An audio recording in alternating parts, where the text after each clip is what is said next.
कुछ ऑप्शंस हैं कि इस पूरी की पूरी वेबसाइट का व्यू जो है ना वो मोबाइल में कैसे होगा और डेस्कटॉप पर कैसे होगा और टैबलेट में कैसे होगा। तो सबसे पहले टैबलेट देख लें कि ये वेबसाइट टैबलेट पर इस तरह आएगी नजर, ठीक है।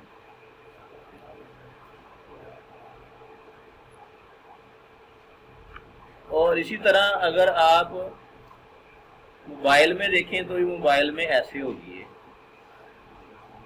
ये आपके मेन्यूज होंगे,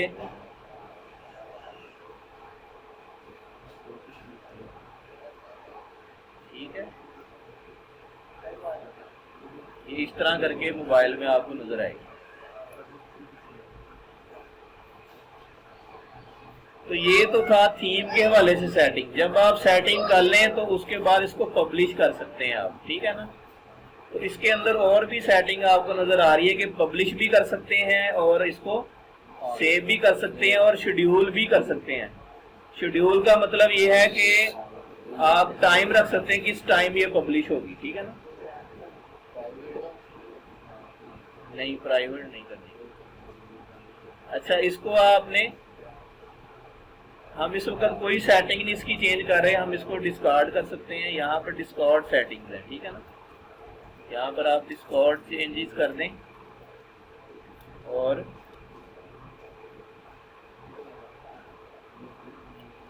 ये तो ग्लोबल सेटिंग थी इसकी।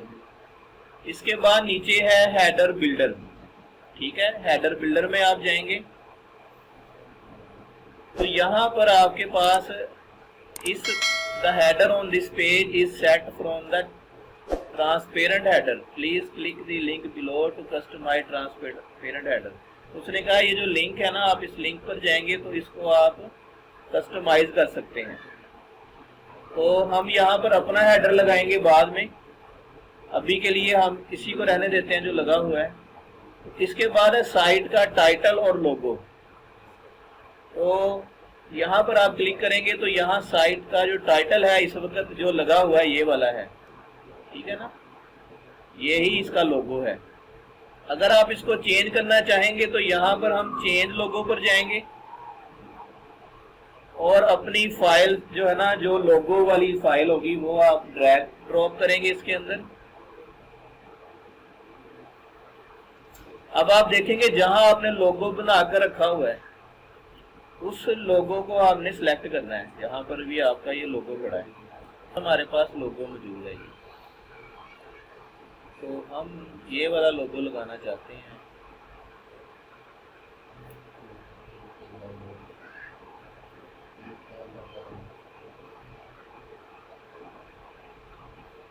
देखते हैं इसकी सेटिंग।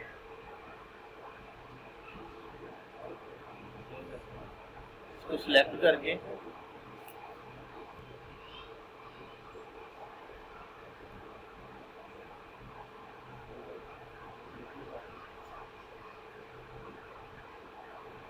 इसको हम देखते हैं इसका रिजल्ट क्या निकलता है। यहाँ पर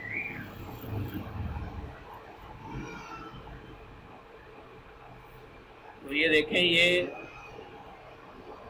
बड़ा है ज्यादा साइज, उसकी वजह से थोड़ा एडजस्ट नहीं हुआ। और ये वाला जो है ना, ये मेन्यू खराब हो गया उसकी वजह से, ठीक है ना।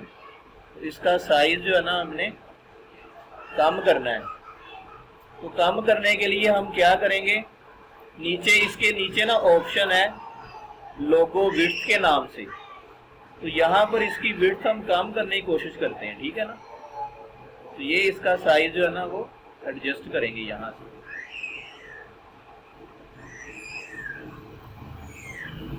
हो गया, अब ये तकरीबन ठीक है। इसी तरह टाइटल में यहाँ पर साइट टाइटल जो भी लगाना चाहते हैं वो आप लगा सकते हैं। उस साइट टाइटल की विजिबिलिटी, ठीक है, मोबाइल में देखना चाहेंगे इस तरह, टैबलेट में और डेस्कटॉप पर। जब आपने टाइटल की जगह ये लोगो लगा दिया है ना तो फिर वो शो नहीं होगा, ठीक है। आगे लिखा inline logo and site title, के दोनों चीजें ही लगा दो, कि लोगो भी लगा दो और टाइटल भी लगा दो।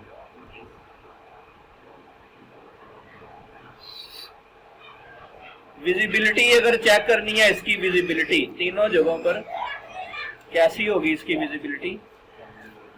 अगर आप चाहते हैं कि डेस्कटॉप पर ये जब कोई डेस्कटॉप पर आए ना, ये मोबाइल चलाए, ये वेबसाइट चलाए, तो उस पर ये विजिबल ना हो, ये लोगो जब डेस्कटॉप पर कोई आएगा ना तो उस पर ये ना दिखे। अगर कोई मोबाइल पर आए तो तब दिखे। ये कंट्रोल कर सकते हैं, यानी कि इसको, यानी इस लोगो की विजिबिलिटी को आप यहाँ से कंट्रोल कर सकते हैं कि अगर कोई आप चाहते हैं कि ये लोगो जो है ना मोबाइल में नजर ना आए, मोबाइल के व्यू में नजर ना आए, तो फिर आप इसको छुपा सकते हैं, विजिबिलिटी को यहाँ पर चेंज कर सकते हैं। अब यहाँ साइट टाइटल विजिबिलिटी में क्या है कि मोबाइल वर्जन में साइट टाइटल नजर आएगा और बाकी डेस्कटॉप पर नजर नहीं आएगा टाइटल, ठीक है ना। तो ये विजिबिलिटी में ये ऑन है। अगर हम मोबाइल वर्जन को ऑन करें, नीचे मोबाइल को है, क्योंकि हमने जो वेबसाइट की सेटिंग है ना मोबाइल के हिसाब से भी देखनी है, क्योंकि अक्सर आपको पता है मोबाइल ही यूज किया जाता है वेबसाइट। अब देखें यहाँ पर दोनों ऑप्शन नजर आ रहे हैं, मोबाइल पर भी ये नजर आ रहा है और टाइटल भी नजर आ रहा है मोबाइल, तो बुरा लग रहा है ये। तो अगर हम चाहेंगे भी ये लोगो मोबाइल पर नजर जो है ना विजिबिलिटी ना हो, इसकी विजिबिलिटी मोबाइल पर खत्म कर दें, तो ये लोगो मोबाइल में फिर नजर नहीं आएगा, ठीक है ना। और टाइटल जो है ना उसकी विजिबिलिटी आप ऑन कर दें। यहाँ पर टाइटल टैग लाइन विजिबिलिटी वो भी यहाँ कंट्रोल कर सकते हैं। साइट यानी कि टैग लाइन अगर हमने लगानी है ना कोई, फर्ज करो हम यहाँ लिखते हैं एजुकेशनल जो है ना वो वेबसाइट,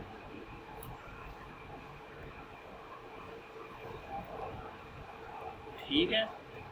तो इसकी विजिबिलिटी भी यहाँ पर कंट्रोल करने का ऑप्शन है कि ये आपने दिखाना किस पर है, वेब मोबाइल पर दिखाना है या नहीं दिखाना टैग लाइन।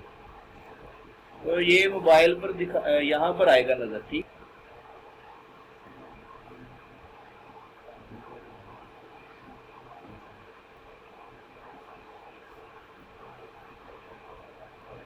तो इसको हम ऑन कर देते हैं।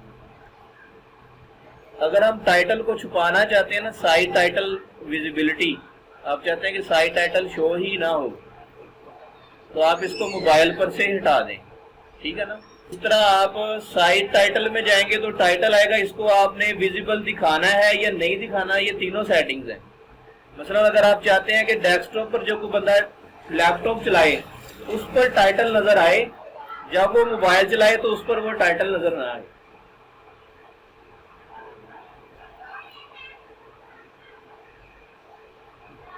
इसी तरह यहाँ पर टैग लाइन की विजिबिलिटी है कि टैग लाइन अगर आप ये दिखाना चाहते हैं मोबाइल पर तो दिखा दें, वरना इसको खत्म कर देंगे यहाँ पर क्लिक करके, तो ये टैग लाइन यहाँ पर शो नहीं होगी। अगर आप डेस्कटॉप पर दिखाना चाहेंगे तो वहां शो होगी। यानी इन तीनों ऑप्शन को जिसको ऑन करना चाहेंगे ना तो उसको आप ऑन कर सकते हैं। अभी यहाँ नहीं शो होगी, लेकिन जब डेस्कटॉप पर जाएंगे ना आप डेस्कटॉप वर्जन में, तो टैग लाइन ये वाली शो होगी। अब देखो हम डेस्कटॉप वर्जन में जाते हैं, यहाँ पे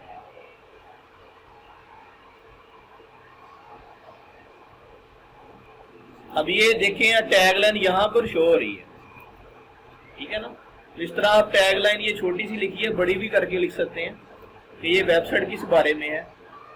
तो यानी कि यहाँ से विजिबिलिटी कंट्रोल हो रही है कि किस डिवाइस पर कौन सी चीज दिखानी है आपको। तो ये तो सेटिंग थी ना कि आप थीम के हवाले से लोगो की सेटिंग और टैगलाइन की सेटिंग और उसकी विजिबिलिटी को कैसे कंट्रोल कर सकते हैं डेस्कटॉप पर और मोबाइल पर और उसके अंदर टैबलेट के अंदर। टैबलेट में भी ऐसे ही आप कर सकते हैं। जिस जगह पर जो सी सेटिंग आपने लगानी है वैसी ही सेटिंग लग जाएगी।